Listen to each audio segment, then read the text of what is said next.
This episode of Marijuana Today Daily is brought to you by the second annual Laurel Rosebud Golf Invitational, coming up this Sunday and Monday, July 9th and 10th at the Omni Interlochen Resort in Broomfield, Colorado. To learn more about signing up as a player or a sponsor, just open up Facebook and do a search for Rosebud Golf Invitational. That's Facebook, search for Rosebud Golf Invitational. And of course, you can always find a link over at mjtodaydaily.com and on our Twitter account at mjtodaydaily. Good morning, Marijuana Nation. It's Thursday, July 6th, 2017, and you're tuned in to episode 282 of Marijuana Today Daily. I'm your host, Shay Gunther, and I'll be walking you through today's marijuana news and headlines. As always, we have a full and busy day of cannabis news in our hands, so let's jump right into it.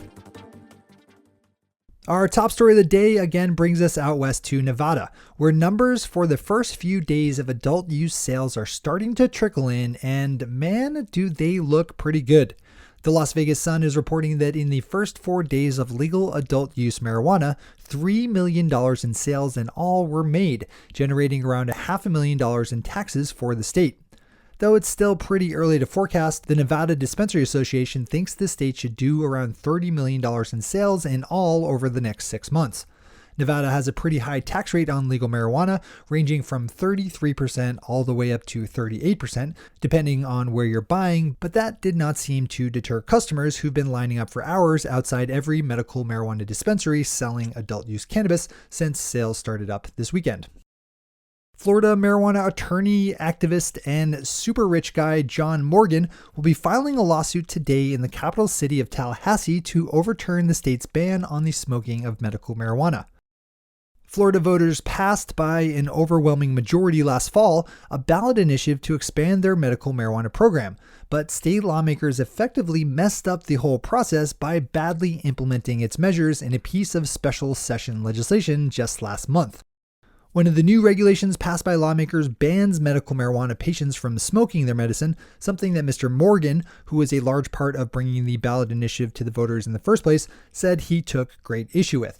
He'll be holding a press conference sometime this morning on the steps of the Leon County Courthouse to announce his lawsuit.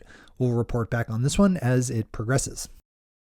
Yesterday, Maryland regulators approved that state's first licensed medical marijuana dispensary, which says it plans on opening up right away, even as they are months away from having actual cannabis to sell. The Wellness Institute of Maryland got the good news yesterday and said they'll open their doors today to begin seeing patients and taking what they're calling pre-orders. Currently, there's just one licensed cultivator in Maryland, a company called Forward Grow, that says it will be ready to harvest in early September. So for now, the Wellness Institute and other dispensaries set to get similar approval this summer will have to wait until then to actually start dispensing. Those are our top stories for today. It's time for Marijuana Today Daily Headlines Blitz. Before we blitz it on headlines, let's quickly thank our sponsor, the second annual Laurel Rosebud Golf Invitational, coming up this Sunday and Monday, July 9th and 10th at the beautiful Omni Interlochen Resort in Broomfield, Colorado. It's not too late to sign up. If you're in Colorado this weekend and want to hit up this stellar networking opportunity, then just search Facebook for Rosebud Golf Invitational to find a link to sign up as a player or sponsor. And of course, you can always find a link over at mjtodaydaily.com and on our Twitter account at mjtodaydaily. All right, time for the blitz. Turning our gaze back to Nevada for a couple more headlines, we have a good piece over at marijuana.com that pulls together photos of two politicians in that state vying for the right to say that they bought legal Nevada marijuana first. First up was former Las Vegas Mayor Oscar Goodman, who purchased a bag of marijuana-infused coffee at the stroke of midnight on Friday night. Not to be outdone, current state senator and industry ally Tick Segerblom was the first in line to buy at the Source dispensary in Las Vegas, where he bought a pre-rolled joint filled with a strain named after himself, the Segerblom Haze. Westword has a good piece up that uses the launch of Nevada's legal adult use marijuana market to highlight how far the state of Colorado has progressed in terms of their legal adult use industry. With just over 3.5 years of adult use sales experience under its belt, the Colorado market has established itself as a model industry, even as lawmakers continue to refine and improve things from the legislative side. This is a good one to click over and read in full. As always, we have all the news we cover linked to on our website at mjtodaydaily.com and on our Twitter account at mjtodaydaily.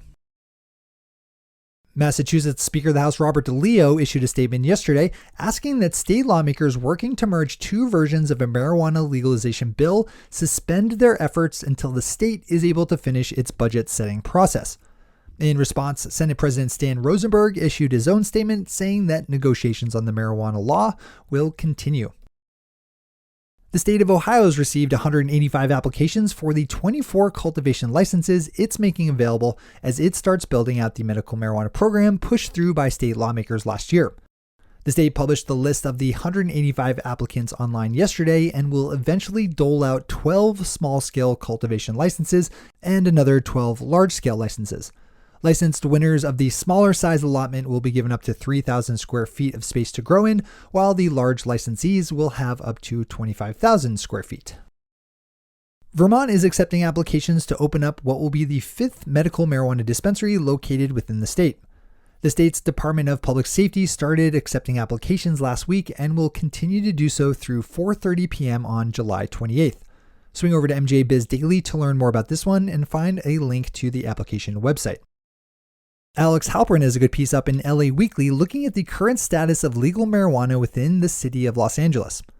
As Alex is reporting, a proposed new set of rules and regulations within the city has a lot of cannabis industry people worried for its failure to offer legal marijuana businesses a pathway to get their full business license, as any other legal business is able to do. This is another good one to click over for the full read. And finally for today, Vogue magazine is turning an eye on legal marijuana, as Marley Naturals steps into the world of high fashion with a retail partnership with Colette, a respected fashion store located in Paris. If you're into cannabis fashion, this is a good one to open up in full. Those are the headlines and news for the day. I'll be back with you again tomorrow morning with another information-packed episode of Marijuana Today Daily. But in the meantime, if you have any stories to share or feedback to give, zip us an email to headlines@mjtodaydaily.com. And while you're clicking around the interwebs, swing over to our Twitter account at mjtodaydaily and visit our website at mjtodaydaily.com to find links to all the news we cover. Thanks to our sponsor, the Laurel Rosebud Golf Invitational, and to all of our awesome patron listeners for the support that makes this show possible. To join the illustrious ranks of the patron listeners yourself, swing over to our website at mjtodaydaily.com and click on that big blue button at the top of the page that says Become a Patron. I'm your host, Shay Gunther. Thanks for tuning in and starting your day with marijuana today.